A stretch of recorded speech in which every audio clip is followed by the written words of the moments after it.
Welcome to another sad and disastrous video from the People's Pond. Still got a nitrate issue. Got some watercress, cress that you get from supermarkets. I put that in. Doing a water change at the moment. This has actually grown, so I think this may be alright. Had a bad few days.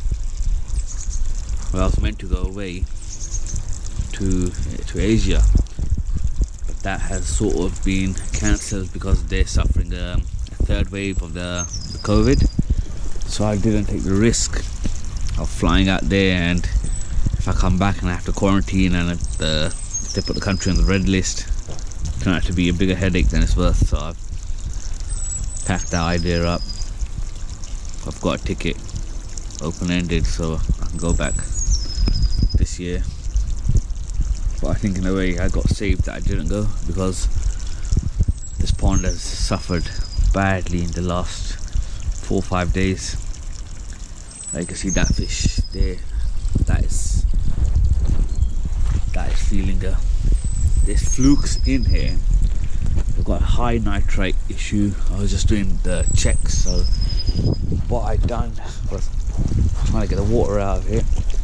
I've got another disastrous thing to show you. So I've been using the NT labs. I did put a bit of salt in there before I was meant to go, but doing the water changes, that's nearly come out. So mine's the nitrite, I would say it is probably between maybe a 1 and a 2, and it normally just stays between there. So we got 1 and 2 because it's always a pinkish color. The nitrates, honestly, I would say has to be between 10 and 20, because it is that middle, that kind of range of a color. I do the water changes, but I don't know what's going wrong. Everything seems to be falling apart. I lost another goldfish 2 days ago. I think I've got a goldfish, a dropsy. I've got a white koi here which has suffered badly. It's got a bacterial infection, and that I think it's at the end of its life. I spoke to my dealer and I showed him the koi, and he advised me to euthanize it. I don't know if I should put this on the video, but maybe there's someone who could learn something from my mistakes, so I will show you the koi and what's happened to it. So if you are a bit squeamish and you don't want to see those things, I would suggest maybe skip the next part. So we've got this koi and we've got this goldfish. This goldfish looks like to me it's got a dropsy, the way it is. So I just took it out of the pond. Let's look at this koi. This was my second koi that I bought, and it's upside down. Look at that.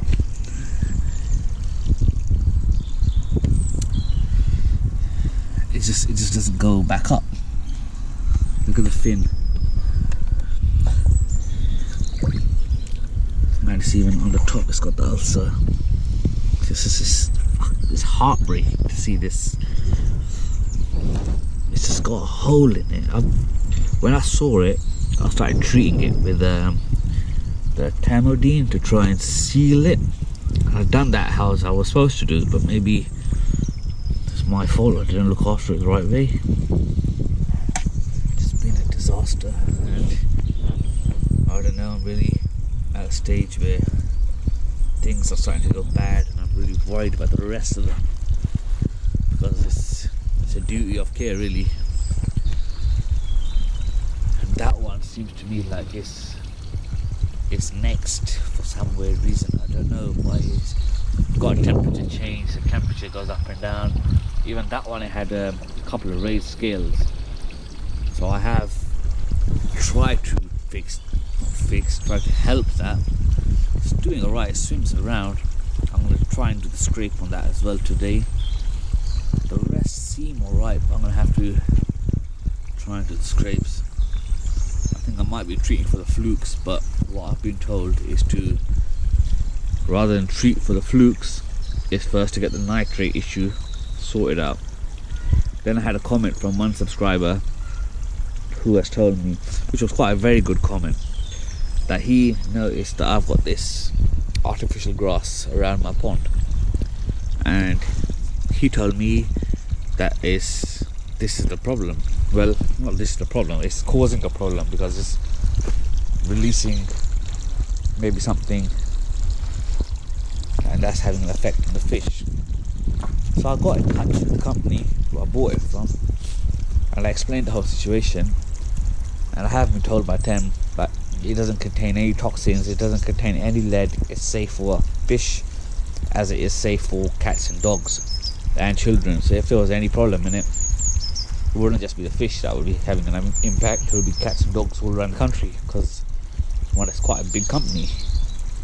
I think I've ruled that out, that this isn't the problem. We are in a very precarious situation with what to do. Apart from water changes, I've added the nite out, which should be getting rid of the nitrates. I'm hoping that'll have a little impact. I've added the cress, maybe that'll have an impact. I'm looking into getting an emergency backy shower just to get something in here, get some ceramic media to try and help, but even that's going to take weeks to mature. Kind of stuck at a dead end, and I can probably honestly say that my fish, they are suffering at the moment. I just turned the air off just so you look and have a look, and if anyone can see something that I might be missing, like that has on its right side, it has some scales which are a bit off. I don't know, we've got a disaster going on, and they're sitting down, the temperature's up and down, nothing's really going my way at the moment. Even with the Nexus, see the temperature we're running at is around 12.7. It's going up and down. I watched Koi Point Lifestyle, and he recommended this sort of like siphon. So where we have it here, with the water emptying out, in there I could see there was like the muck right down. So I'm going to clean that out. So I've tried to do everything that I could. Like I bought a brush, use it for the toilets, just to like clean all the edges, just to make sure that everything's as clean as possible. The water is looking clean, but it's see the media is just starting to brown. So I think that's maybe part of the issue. Then I read somewhere that is when the Nexus starts to mature, it shouldn't have too much air blowing through the biological side, because the bacteria needs a bit of time to develop onto like the K1, and if it keeps bubbling around like how it is over here, it's not going to get the chance to develop. So I've tried to put like my air is on a regulator, so what I do is I can adjust it, and I know below, but I haven't got a shelf up here yet, and the water doesn't normally go out, because if it does, the pipe comes out. So the water is clear, the media is maturing, but it's not fully mature. I've bought the Bactoplus PSB. I read this is quite good. Put that in.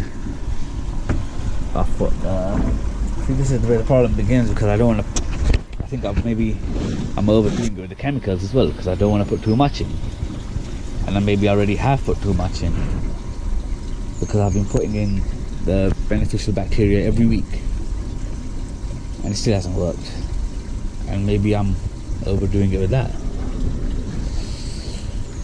Really stuck at a dead end with what to do and how am I going to remedy this, because until the temperatures come up and become stable, there's a chance that I could be losing more koi.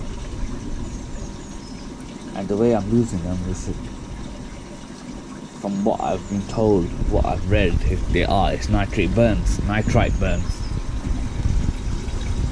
which makes sense to me because nitrite is high, nitrate is high, the ammonia is zero, so the nitrogen cycle has started, but it hasn't fully gone round, it hasn't developed. Maybe this is the nexus and it takes a long time to develop. So I'm gonna have to euthanize a fish today, which I never thought I'd be doing when I got into this whole pond and koi keeping hobby. It's another sad day. I've had quite a few of these in the last few days, last few weeks probably. I don't think there's a one solution for all of this. All I can probably do is just keep changing the water every single day, try and get the nitrate and nitrites down, then take it from there and just keep my eye on these koi. I see it swims around this one. You can see it's like none of them seem a bit happy. Maybe they know that there's problems and I'm not taking good care of them. But we're not having the best of days here at People's Pond. Thank you guys.